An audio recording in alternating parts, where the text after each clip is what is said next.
اللهم صل على سيدنا محمد الفاتح لما خلق الخاتم لما سبق الناصر الحق بالحق والهادي الى صراطك المستقيم وعلى اله السلام عليكم ورحمة الله وبركاته. بسم الله والحمد لله الصلاة والسلام على أشرف المرسلين وعلى آله وصحبه أجمعين أما بعد.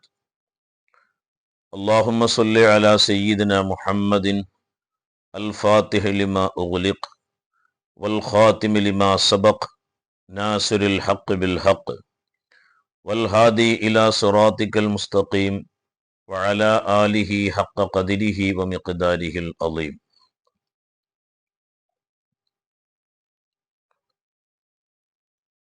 അല്ലാഹു സുബ്ഹാനഹു വ തആല ഒരു മനുഷ്യനെ ഈ ലോകത്തേക്ക് സംവിധാനിക്കുമ്പോൾ ആ മനുഷ്യന്റെ നഫ്സിൽ ഒരുപാട് മോഹങ്ങൾ നൽകിയിട്ടാണ് ഒരു മനുഷ്യനെ ഈ ലോകത്തേക്ക് പടച്ചത്. അതുകൊണ്ട് തന്നെ തഖ്വ കഴിഞ്ഞാൽ പിന്നെ ഏറ്റവും ഉന്നതമായ മർത്തബ അത് പരിത്യാഗത്തിന്റെയും സുഹുദിന്റെയും മർത്തബയാണെന്ന് അല്ലാഹുവിന്റെ ആരിഫീങ്ങളാകുന്ന ഔലിയാക്കളൊക്കെ അവരെ കിതാബിൽ രേഖപ്പെടുത്തുന്നുണ്ട്. ബഹുമാനപ്പെട്ട ഗൗസുൽ ആലമിന്റെ സിറുൽ അസ്റാർ എന്ന് പറയുന്ന ഒരു കിതാബുണ്ട്. ആ കിതാബിൽ ഫഖീറിനെ സംബന്ധിച്ചൊരു അധ്യായം തന്നെ പറയുന്നുണ്ട്. ഫഖർ എന്ന് പറഞ്ഞാൽ നമ്മൾ സാധാരണ മലയാളത്തിൽ ദാരിദ്ര്യം എന്ന് പറയലുണ്ട്. ബഹുമാനപ്പെട്ട അമ്പംകുന്ന മറവിട്ട് കിടക്കുന്ന മഹാനുഭാവനെ കുറിച്ച് അജ്മീർ ഫഖീർ മീറാൻ ഔലിയ എന്ന് പറയാറുണ്ട്. ഒരുപാട് ആരിഫീങ്ങളെ സംബന്ധിച്ച് അവരെ പേരിന്റെ കൂടെ ഫഖീർ ഫഖീർ എന്ന് ചേർക്കാറുണ്ട്. സത്യത്തിൽ നമ്മൾ ഉദ്ദേശിക്കുന്ന ഫഖീറാണോ ഇവർ? സാധാരണ നമ്മളെ നാട്ടിൽ ഫഖീർ എന്ന് പറഞ്ഞാൽ സാമ്പത്തികമായി ശേഷിയില്ലാത്ത, ഉപജീവനത്തിന് പോലും മാർഗമില്ലാത്ത വ്യക്തിക്ക് നമ്മൾ ദരിദ്രനാണ്, ഫഖീറാണ് എന്ന് പറയാറുണ്ട്. എന്നാൽ നമ്മൾ ഇവിടെ ഉദ്ദേശിക്കുന്ന ഫഖീർ ആ ഫഖീർ അല്ല. ഫഖർ രണ്ടുണ്ട്. ഫഖർ ലാഹിറുമുണ്ട്, ഫഖർ ബാത്തിനുമുണ്ട്. ലാഹിർ എന്ന് പറഞ്ഞാൽ സമ്പത്തില്ലാത്ത ഒരവസ്ഥക്കാണ് അവിടെ ഫഖർ എന്ന് പറയാം. എന്നാൽ ഫഖർ ബാത്തിന് എന്ന് പറഞ്ഞാൽ സമ്പത്തില്ലാത്ത അവസ്ഥയല്ല, സമ്പത്ത് വേണ്ടാത്ത അവസ്ഥ. സമ്പത്ത് ഇങ്ങോട്ട് വന്നാലും അതിനോട് മോഹമില്ലാത്ത, അവന്റെ ആത്മാവിനെ ആ സമ്പത്തിനോടുള്ള മോഹത്തിലേക്ക് അടുപ്പിക്കാത്തൊരവസ്ഥ, അതിനേക്കാണ് ഫഖർ ബാത്തിനി എന്ന് പറയാം. ബഹുമാനപ്പെട്ട ഗൗസുൽ സിറുൽ അസ്റാർ എന്ന് പറയുന്ന കിതാബിൽ തന്നെ പറയുന്നുണ്ട്. ചുരുക്കി പറഞ്ഞാൽ ഒരു ഫഖർ എന്നതുകൊണ്ട് ഉദ്ദേശിക്കുന്നത് അൽ ഫനാഉ ഫില്ലാഹി, ഒരു അബ്ദ് പൂർണ്ണമായി അള്ളാഹുവിൽ വിലയം പ്രാപിക്കുന്ന ഒരവസ്ഥ. തനിക്ക് സ്വന്തമായി ഒന്നുമില്ല, എന്റേതായി എൻ്റെ അടുത്ത് ഒന്നുമില്ല, ഞാൻ പോലും എന്റേതല്ല, ഞാൻ പോലും അവന്റെയാണ് എന്ന് ഹൃദയം കൊണ്ട് ആ പൊരുള് അനുഭവിച്ച് അറിയുന്ന ഒരവസ്ഥക്കാണ് സത്യത്തിൽ എന്ത് പറയാ? ഫഖർ എന്ന് പറയാം. അത് നേടിയെടുത്ത ആളുകൾക്കാണ് ഫഖീർ എന്ന് പറയാം. സമ്പത്ത് ഒരു നിലക്കും അവരെന്ത് ചെയ്യൂല, സ്വാധീനിക്കൂല. ഇപ്പൊ ബഹുമാനപ്പെട്ടവർ തന്നെ ഗൗസുൽ തന്നെ സിറുൽ അസ്റാറിൽ പറയുന്നുണ്ട്, നമ്മൾ പല ഔലിയാക്കളും പച്ച ധരിക്കുന്ന ഔലിയാക്കളെ കണ്ടിട്ടുണ്ട്, ചുവപ്പ് ധരിക്കുന്ന ഔലിയാക്കളെ കണ്ടിട്ടുണ്ട്, കറുപ്പ് ധരിക്കുന്ന ഔലിയാക്കളെ കണ്ടിട്ടുണ്ട്. ഈ കറുപ്പ് എന്ന് പറഞ്ഞാൽ സത്യത്തിൽ അതൊരു വർണ്ണമായിട്ട് മഹാന്മാർ പറയുന്നില്ല. വർണ്ണമില്ലാത്തൊരവസ്ഥ എന്ന് പറഞ്ഞാൽ ഈ ലോകത്തിന്റെ ഒരു വർണ്ണാവസ്ഥയും ഒരു നയനമനോഹരമായ കാഴ്ചകളും അവനെ ഒരിക്കലും സ്വാധീനിക്കാത്തൊരവസ്ഥക്കാണ് എന്ത് പറയാ? ഫഖർ എന്ന് പറയാം. ആ ഫഖീർ ധരിക്കുന്ന വേഷമാണ് സത്യത്തിൽ എന്ത്? കറുപ്പ്. അതിൻ്റെ ഒരു യൂണിഫോമാണ്. ഈ ലോകത്തുള്ള ഒരു വർണ്ണങ്ങൾക്കും എന്നെ സ്വാധീനിക്കാൻ കഴിഞ്ഞിട്ടില്ല. സൂര്യൻ എന്ന് പറയുന്ന ആ മഹാസംഭവം ഉദിച്ചു കഴിഞ്ഞാൽ അതിന്റെ താഴെയുള്ള അലങ്കാര വർണ്ണങ്ങളൊന്നും ഒക്കെ നിശ്ചലമായി പോകുന്നൊരവസ്ഥ ഉണ്ട്.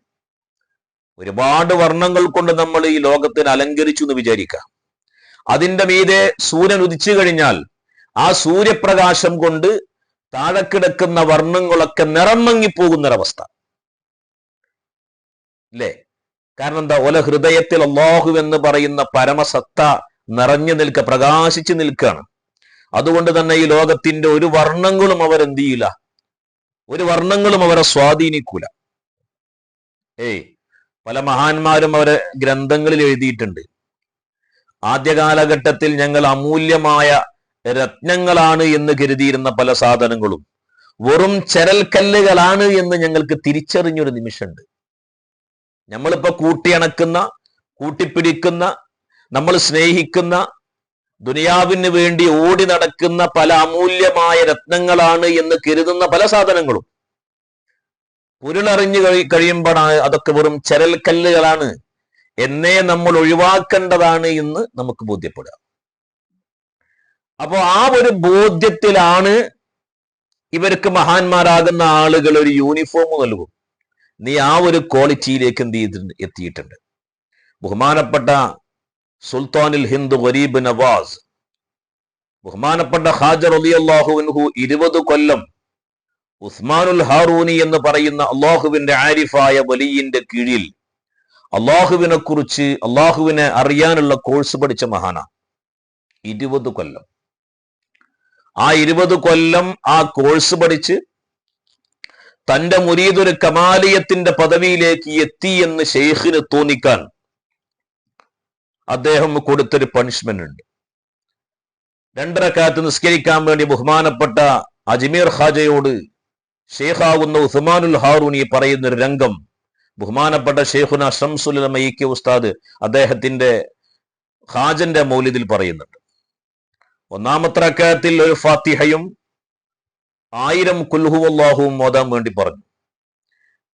2-ാമത്തെ റക്അത്തിൽ 1000 ഫാത്തിഹയും 1 ഖുൽ ഹുവല്ലാഹു സൂറത്തും ഓതാൻ പറഞ്ഞു. ആ 2 റക്അത്ത് നിസ്കാരം പൂർത്തിയാക്കി ഖാജ റളിയല്ലാഹു അൻഹുവിനെ തന്റെ ഷെയ്ഖ് അടുത്തേക്ക് വിളിച്ചിട്ട് ഷെയ്ഖ് ഒന്ന് പരീക്ഷിച്ചു. ഖാജ റളിയല്ലാഹു അൻഹു തന്റെ നാവ് കൊണ്ട് എന്തെങ്കിലും പറഞ്ഞാൽ സംഭവിക്കുമോ എന്ന്. ആ ഒരു അവസ്ഥയിലേക്ക് എത്തിയിട്ടുണ്ടോ? മാസാല അബ്ദീ ബിൻ നവാഫിൽ യഖ്റുബു ഹത്താ അകൂന ലഹു യദം വൽ അർജുല. തന്റെ കണ്ണും കയ്യും കാലൊക്കെ അല്ലാഹു ആകുന്ന ഒരവസ്ഥയിലേക്ക് ഖാജ എത്തിയിട്ടുണ്ടോ എന്ന് ഉസ്മാനുൽ ഹാറൂനി എന്ന് പറയുന്ന ഷെയ്ഖ് പരീക്ഷിച്ചു നോക്കി. പക്ഷേ ആ ഒരു സുന്ദരമായ അവസ്ഥയും ഖാജ റളിയല്ലാഹു അൻഹു എന്ത് ചെയ്തു? അഭിമുഖീകരിച്ചു, അതിനെ മറികടന്നു. അള്ളാഹുവിന്റെ പ്രവാചകർ ഹബീബായ മുഹമ്മദ് റസൂലുള്ളാഹി സ്വല്ലല്ലാഹു അലൈഹി വസല്ലമ തങ്ങൾ മനാമിൽ വന്നുകൊണ്ട് പറഞ്ഞു, അൻത സുൽത്താനുൽ ഹിന്ദ്, നീ ഇന്ത്യയുടെ സുൽത്താനാണ്. കാരണം എന്താണ്? അത് ആരിഫീങ്ങളാകുന്ന ആളുകൾ എടുത്തത് കിട്ടണം.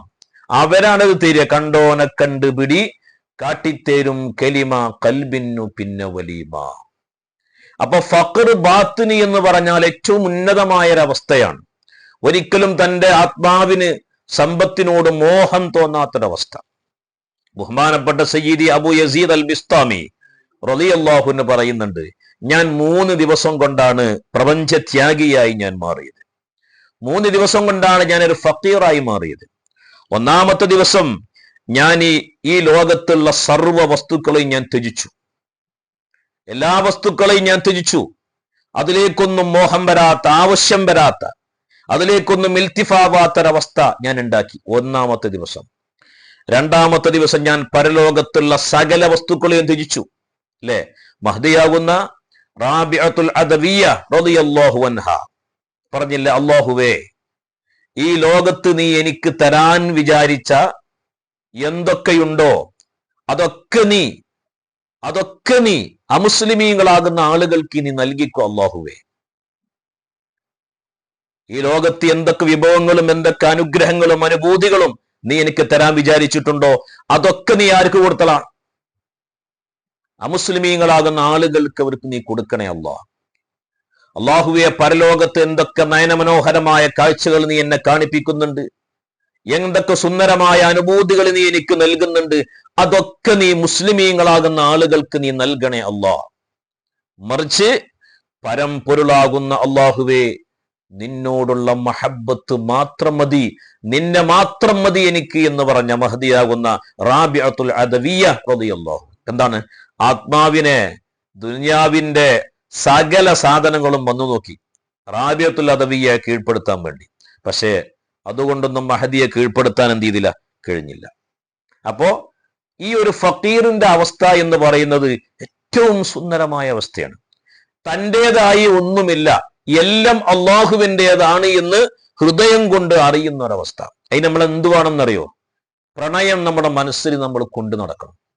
ബഹുമാനപ്പെട്ട സയ്യിദി ജലാലുദ്ദീൻ റൂമി റളിയല്ലാഹു അൻഹു പറയുന്നുണ്ട്, ഞാൻ നിനക്കായി എല്ലാം ഒരുക്കി വെച്ചിരിക്കുന്നു എന്ന് അള്ളാഹു നമ്മോട് പറയുമ്പോ, ഞാൻ നിനക്കായി എല്ലാം ഒരുക്കി വെച്ചിരിക്കുന്നു എന്ന് അള്ളാഹു നമ്മോട് പറയുമ്പോ, അള്ളാഹുവെ ഞാൻ നിനക്കായി എല്ലാം ഉപേക്ഷിച്ചിരിക്കുന്നു എന്ന് പറയുന്ന ഒരവസ്ഥ, അതാണ് പ്രണയം.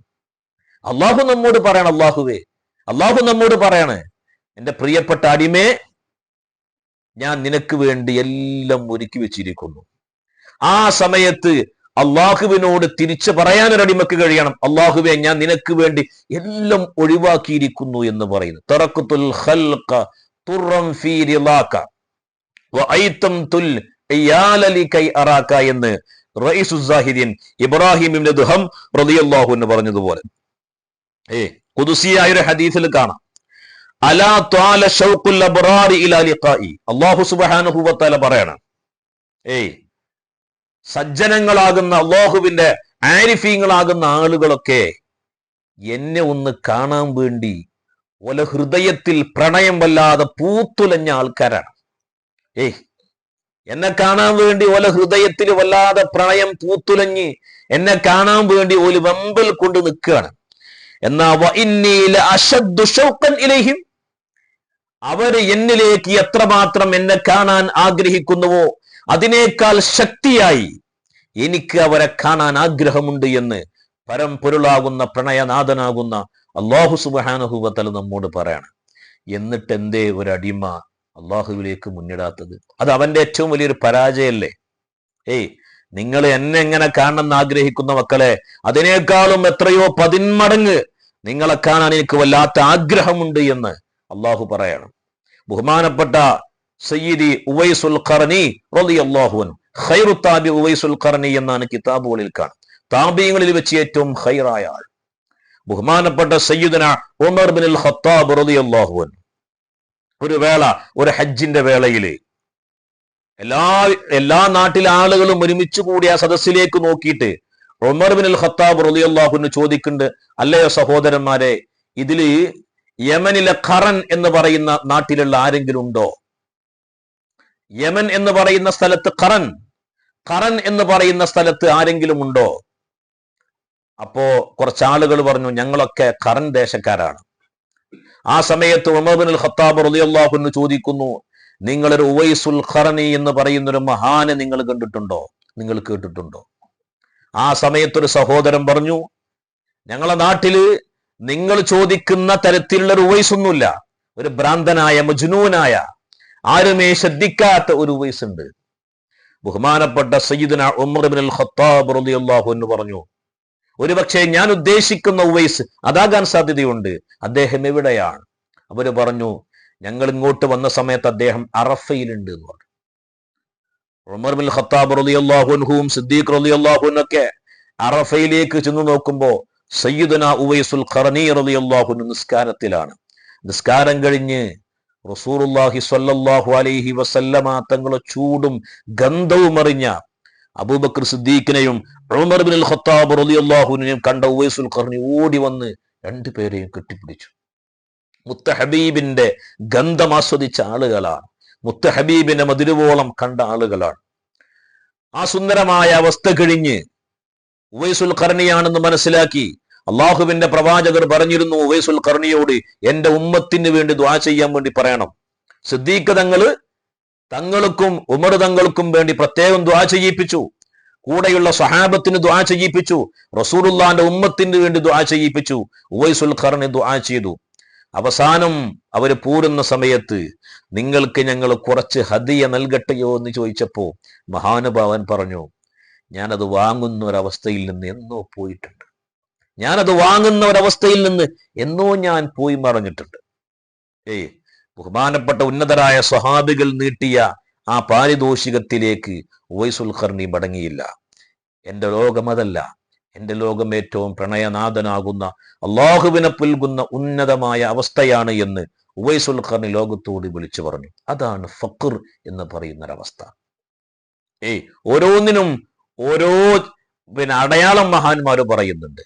കറുപ്പ് വസ്ത്രം ധരിക്കുന്നത് ഫക്കീറിന്റെ അവസ്ഥയാണ്. അത് യഥാർത്ഥത്തിലുള്ള ഒരു ഫക്കീറാകുമ്പോ, ആ ഫക്കീർ കറുത്ത വസ്ത്രം ധരിക്കുമ്പോൾ നമ്മൾ മനസ്സിലാക്കേണ്ടത് ആ മനുഷ്യന് ഈ ഭൗതിക ലോകവുമായി ഒരു ബന്ധവുമില്ല. ഈ ഭൗതിക ലോകവുമായി ബന്ധമില്ല. ജനങ്ങൾക്കിടയിലൂടെ നടക്കുന്നവനായിരിക്കാം, ജനങ്ങളുമായി സമ്പർക്കം നിർത്തുന്നവനായിരിക്കാം. അള്ളാഹുവിന്റെ പ്രവാചകർ ഹബീബായ മുഹമ്മദ് റസൂലുള്ളാഹി സ്വല്ലല്ലാഹു അലൈഹി വസല്ലമ തങ്ങൾ പറഞ്ഞു, ഇന്നലില്ലാഹി ഇബാദൻ, നിശ്ചയം അല്ലാഹു തആലാക്ക് ചില അടിമകളുണ്ട്. അബ്ദാനുഹും ഫിദ്ദുനിയ, ഓല ശരീരങ്ങൾ എവിടെയാണ്? ദുനിയാവിലാണ്. എന്നാ വഖുലൂബുഹും അലാ തഹ്തിൽ അർശ്, അവരുടെ ഹൃദയങ്ങൾ അല്ലാഹുവിന്റെ അർശിന്റെ തഹ്തിലാണെന്ന്, അർശിന്റെ ചുവട്ടിലാണെന്ന് ഹബീബായ മുഹമ്മദ് റസൂലുള്ളാഹി. നമ്മൾക്കിടയിലൂടെ നടക്കുമ്പോൾ നമ്മൾ വിചാരിക്കും, അവനൊരു സാധാരണക്കാരനാണ്, നമ്മൾ ചെയ്യുന്നത് പോലെ പല കാര്യങ്ങളും ചെയ്യുന്നു, നമ്മളെ കൂടെ തമാശകൾ പറയുന്നു, നമ്മളെ കൂടെ പലതും ചെയ്യുന്നു. പക്ഷെ ഓല ഹൃദയം അള്ളാഹുവിന്റെ അർശിന്റെ തഹ്തിലാണ്. അവരാണ് ഫഖീർ. ആ ഒരു ദർജയിലേക്ക് നമ്മൾ എത്തുക. അതുപോലെ തന്നെ ചില അള്ളാഹുവിന്റെ ആരിഫീങ്ങളാകുന്ന ഔലിയാക്കൾ ചുവപ്പ് ധരിക്കുന്നതായിട്ട് നമ്മൾ കണ്ടിട്ടുണ്ട്. അതൊരു മഹബത്തിന്റെ, ഇഷ്കിന്റെ ഒരു വസ്ത്രമാണ് ചുവപ്പ് വസ്ത്രം എന്ന് പറയുന്നത്. പല മഹാന്മാരാകുന്ന ആളുകളും ചുവപ്പ് തൊപ്പി ധരിക്കുന്നത് നമ്മൾ കണ്ടിട്ടുണ്ട്, അല്ലെ? ബഹുമാനപ്പെട്ട സയ്യിദി ജലാലുദ്ദീൻ റൂബി റളിയല്ലാഹു അൻഹു അദ്ദേഹത്തിന്റെ മനാഖിബിൽ പറയുന്നുണ്ട്, ചുവപ്പ് എന്ന് പറയുന്നത് രക്തക്കട്ടയുടെ കളറാണ്, മഹബത്തിന്റെ, ഇഷ്കിന്റെ, അനുരാഗത്തിന്റെ കളറാണ്. ഓരോന്നിനും ഓരോ അടയാളങ്ങളുണ്ട്. നമ്മൾ ആ ഉന്നതമായ ഫഖീറിന്റെയും ആ ഉന്നതമായ ഇഷ്കിന്റെയും രണ്ട് ദറജകളും ഒരുപോലെ കൊണ്ടുപോകുന്ന ഒരവസ്ഥയിലേക്ക് നമ്മൾ എത്തണം. നമ്മുടെ മശായിഖന്മാരെ ഹക്ക് കൊണ്ട് അല്ലാഹു സുബ്ഹാനഹു വ തആല ആ ഉന്നതമായ അവസ്ഥയിലേക്ക് നമ്മൾ എത്തിക്കട്ടെ. ആ അവസ്ഥയിലേക്ക് എത്തുമ്പോൾ ഈ ലോകത്തുള്ള ഒരു വസ്തുവിനോടും നമുക്ക് ദേഷ്യമില്ല, പകയില്ല, വിദ്വേഷങ്ങളില്ല. മുസ്ലിങ്ങളാകട്ടെ, കാഫിരീങ്ങളാവട്ടെ, മറ്റു ഏത് മതക്കാരനായാലും അവരോടൊക്കെ ഹൃദയത്തിൽ സ്നേഹം തുളുമ്പുന്ന ഏറ്റവും ഉന്നതമായ ഒരവസ്ഥ നമുക്കുണ്ടാക്കിയെടുക്കാൻ പറ്റും. അല്ലാഹു സുബ്ഹാനഹു വ തആല തൗഫീഖ് ചെയ്യട്ടെ. റബ്ബനാ തഖബ്ബൽ മിന്നാ ഇന്നക അൻതസ് സമീഉൽ അലീം വതുബ് അലൈനാ ഇന്നക അൻതത് തവ്വാബുർ റഹീം വആഖിറു ദഅവാനാ അനിൽ ഹംദുലില്ലാഹി റബ്ബിൽ ആലമീൻ. അസ്സലാമു അലൈക്കും വറഹ്മത്തുള്ളാഹി വബറകാതുഹു.